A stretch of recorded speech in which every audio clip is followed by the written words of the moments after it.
Brett Hollander back at Oriole Park at Camden Yards. No score right now between the Orioles and Nationals as we get set to play in the top of the second inning.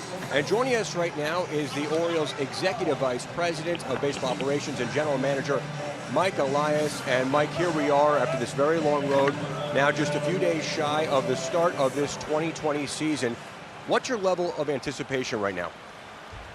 Well, we're just so happy to be out here. I mean, it's been a lot of work to get to this point. Obviously, we had the very sudden and surprising outage of the season in spring training. And then it was just kind of day by day, week by week, trying to guide the organization through the period of shutdown, making sure that the players were, first of all, remaining healthy, but then also trying to keep them as prepared for a restart as possible. And just working through so many things at an industry-wide level. It's like nothing I've ever been a part of.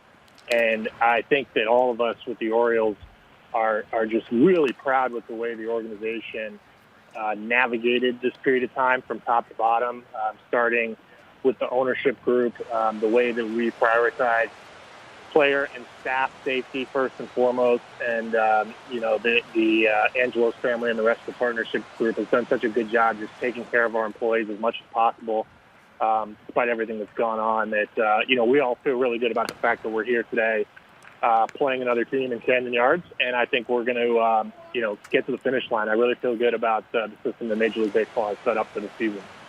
Mike, John Means was named the opening day starter for Friday night at Fenway Park. He has suffered an injury. What can you tell us about that, the latest on John Means for Friday night? Yeah, I don't know if I'd characterize it as an injury. He has been throwing continuously since spring training. He's been throwing hard. And similar to last year, it's mid-July, and he's just hit a little bit of a lull.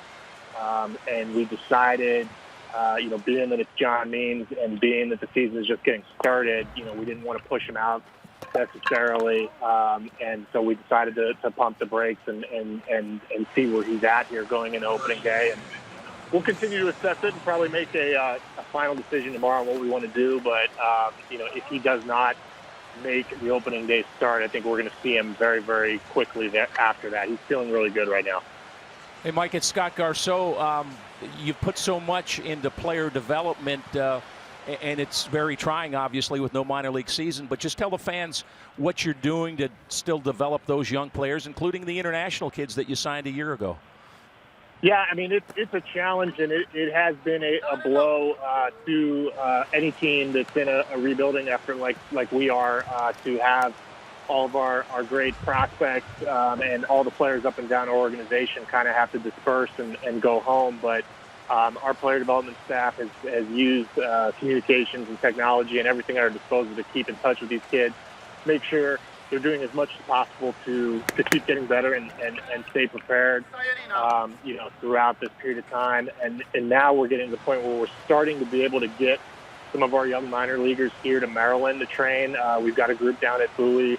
Adley Rutschman's there. There's going to be more on the way as we fill out our 60-man player pool. And then, we're also hopeful that we're not done and that there's some more activities for our minor leaguers later this fall. That's kind of the hope around the industry, but, nothing can be predicted with certainty in this environment. So we're doing everything we can for these guys while they're at home. Our coaches and player development staff and strength and conditioning staff are talking to them on a daily basis. But it's tough, and it's just the only consolation that we have, and it's a small consolation, is that every other team's in the same boat. Right. Hi, Mike. Mike Bordick here. I know everything's going to be fluid as far as how the roster goes, but will there be any temptation to call up young players like potentially Adley Rutschman, say in September, if potentially the Orioles don't have a shot to make it into the postseason? Well, I think if we're heading towards a possible postseason berth, you do whatever you look at your best options everywhere, and you figure out what you've got coming and make decisions with that in mind. But there are a lot of players, him included, that we have brought into this player pool primarily for player development reasons. These are guys that haven't played in Double-A yet, haven't played in High-A yet in some cases.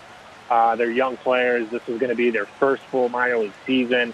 And, when that's the case, it's really hard to realistically have the big leagues as part of the plan. But they're important prospects to us, and we wanted to make sure we got them some experience and some activity this year in the event that we can't do anything this fall. Hey, Mike, in this version of spring training, this summer camp version, who's intrigued you? Who's jumped out to you, old or young? There's been a lot of guys that have looked really good and really kind of better than they were looking in Sarasota. I think that Pedro Severino jumps to mind. He just came in here swinging the bat well. His timing was there. Hit a couple of homers already. Hit a big one in Philly last night, and just looks like he's in midseason form. I think that Cedric Mullins has looked great, which is nice because he had a terrible kind of lost year last year, struggled with his mechanics, just didn't get off to a good start, and it kind of snowballed on him, and we had to send him to the minor leagues. We sent him to a private hitting instructor this winter, try to rebuild his swing, and he looks terrific. So there are a lot of guys that are looking really good, and overall, I feel like our players have exceeded expectations in terms of their physical readiness. Just given the 3 months, 4 months outage that we just went through. So, Mike, Scott, again, how much has travel restrictions and everything else impeded you on the international level as you get ready for additional signings there? Yeah, it's been difficult. There's not a whole lot going on in the Dominican Republic right now. The scouting kind of community is totally shut down. The academies are closed. And our player development efforts there are stalled out as well. But, we're similar to what we're doing with our American players. Our staff's keeping in touch with them. We're trying to make sure that they have the resources that they need to work out on their own, getting guys nets, gym equipment, baseballs, whatever it takes for them to, go out and safely hit or throw on their own. So we're kind of in that mode in the Dominican as well, and nobody in the industry knows exactly when that's going to end. It's going to end when, the public health situation allows it to end. So we're doing the best we can in the meantime. Hey, Mike, your thoughts on the extra inning start with a runner at second base? Are the Orioles going to do anything different, do you think, or is it just going to be a manager's decision? Well, my understanding of the rule is the runner that's going out there is the one that made the last out, or would have been up the hitter before. So there's not a lot of control over who you can put out there. It does cause a lot of runs to be scored, and it will reduce the extra innings. I'm all for using this season with how strange it's going to be from so many directions to tinker and experiment.